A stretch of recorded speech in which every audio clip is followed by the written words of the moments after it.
Best ever listeners, welcome back. I'm your host, Travis Watts. This is the Actively Passive Investing Show. And there's a quote that has really stuck with me, and I'm probably gonna butcher it up because I'm going off of memory here.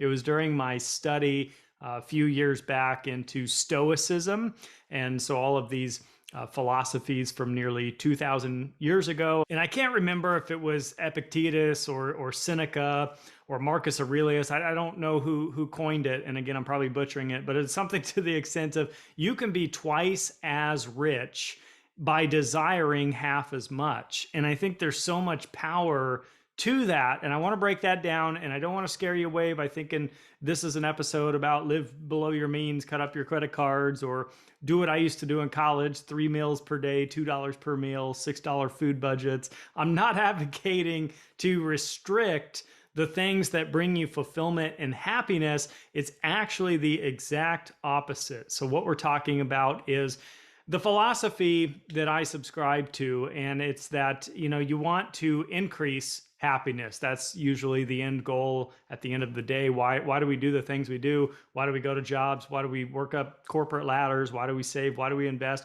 It's to have a fulfilling and happy life. What you want to definitely keep an eye out for is this idea that you need to keep up with the Joneses, this idea that we have such mass marketing in our culture and everyone's trying to sell everything, quite frankly, but a lot of luxury and high end that just honestly doesn't exist in a lot of parts of the world. When you go travel to parts of Asia, or when my wife and I were backpacking Thailand, there's not people roaming around in the BMWs and the Mercedes and the Ferraris and the Lambos and the mansions and wearing Gucci stuff. Like these are people just wearing unbranded clothing on motor scooters with a family of 4. And quite frankly, they're just generally very happy and very fulfilled as individuals. And so that's kind of what we're contrasting and talking about in this episode here today. This is a very prevalent thing that happens in westernized countries. I see it all the time here in America, whether it's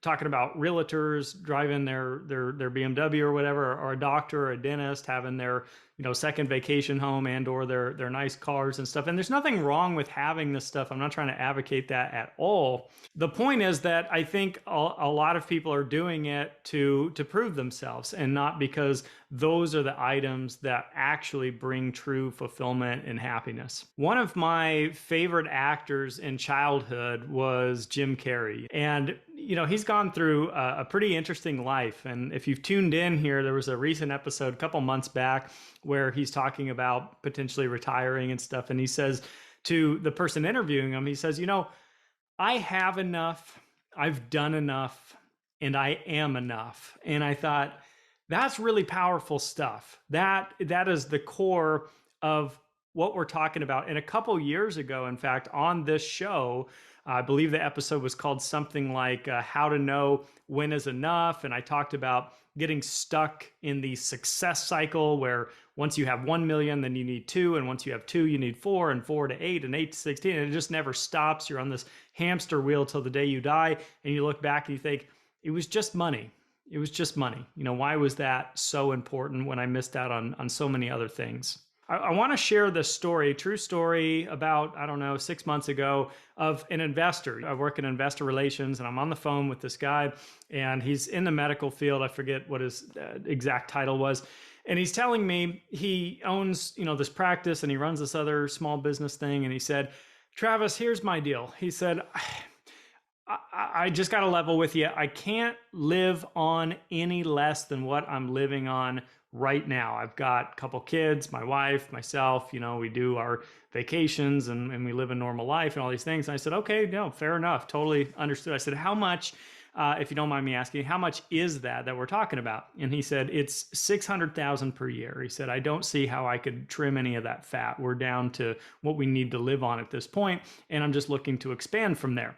The reason I share the story with you is it's it's quite amazing to me. There's nothing wrong with, having wants and needs. And certainly if you can have an income that high that you're utilizing it. The thing is, if you look statistically, you go to BLS, Bureau of Labor Statistics.gov, and you check out the median and average incomes and things in the United States, we're still in like the $50,000 USD range as far as what typical American is earning. And so to hear such an extreme, and of course it's not that extreme. You've got the Johnny Depps of the world and other people who are making hundreds of millions and going through that kind of cash. But it just made me realize this is important to bring up. This is really, if I can reach 5 people on this episode that really resonate with what I'm talking about here, I think it was well worth my time to share this information. It's about perspective. It's about humility. It's about self-awareness. It's about understanding you. It's about understanding your own goals and your own journey and your own fulfillment and happiness. So what I'm going to share with you here real briefly over the next few minutes is an actual exercise, and I really do encourage you to try this. So get a pen and paper, or get your phone and open up the notes on there, or grab a computer and type this out. But really do this, at least make a note to do this when you have the time to do this. It only takes as little as 5 minutes, as much as maybe a day to dedicate this amount of thought. But I promise this can be very transformational for you and your spouse, partner, or anyone else in your life. This exercise is something that my wife and I pulled from a documentary we were watching about the FIRE movement journey, Financial Independence, Retire Early, a few years back. And we did it.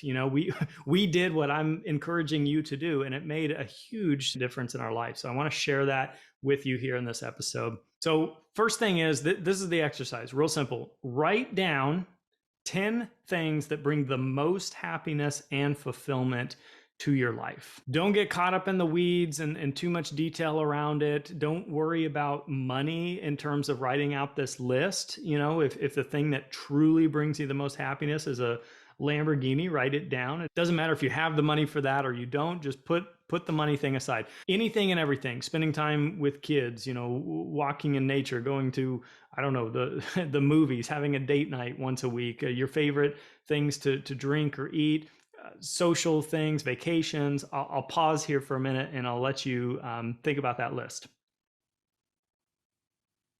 Now, you want to have your spouse or partner, if you have a spouse or a partner, to do the same exercise, but independently. So you're not sitting together and brainstorming and talking. You're doing this independent, and then you're going to come together. This is number 3, and you're going to share your top 10 list and circle any commonalities, talk about any differences, and kind of work together to try to understand better what's bringing you fulfillment.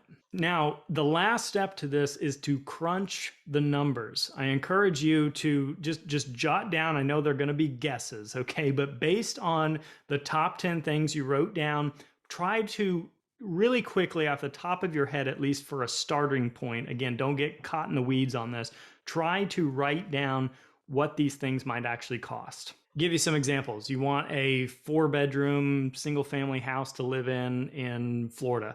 Maybe that's going to cost you $700,000 or something for a real nice house, or a new built house or something like that. So maybe your mortgage payment's $3,500 a month. Maybe you enjoy walks in nature or on the beach since you're in Florida, and spending time with kids and family and friends. Maybe just the time spent in certain events are actually free. Maybe one of your favorite ways to treat yourself is gourmet chocolate or a high dollar bottle of wine or something like that. And you do that, once a week, once a month, something like that. So attach $1 to $100 right there a month. Maybe buying organic, fresh, healthy foods from either a particular store or having those foods delivered so you don't have to go grocery shopping, whatever that might be. $600 a month, I don't know, depends on your family size.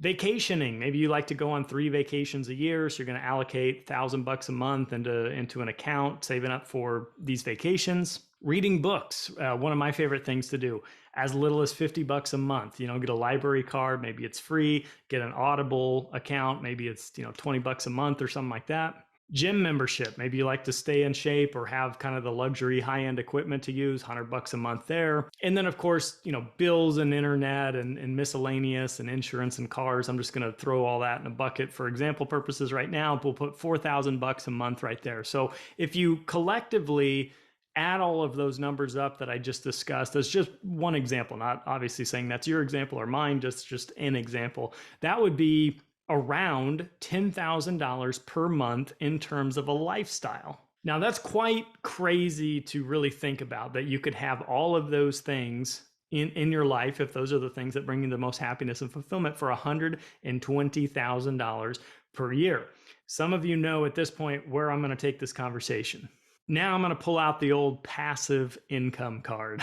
And so again, I just can't help but share, this is what's made the biggest impact in my life. This is the foundational piece to what I teach and what I'm passionate about, and it's investing for passive income, whether that's cash flow from real estate, whether that's interest from note lending or other sources, whether it's dividends from the stock market, whether it's royalties from, music or oil and gas or different sources. The point is building up income sources you don't have to trade your time for, so that you can focus on more of the things that you love. So if we use that example that I painted for you, 120K a year, some example numbers would be you get $1.5 million invested at 8% a year cash flow or passive income. That gives you $120,000 per year. So there you go. I mean, it's a work optional life. It's no longer an obligation to get caught up in the success cycle and work till you're 75 and then, have a few years of freedom and then call it good.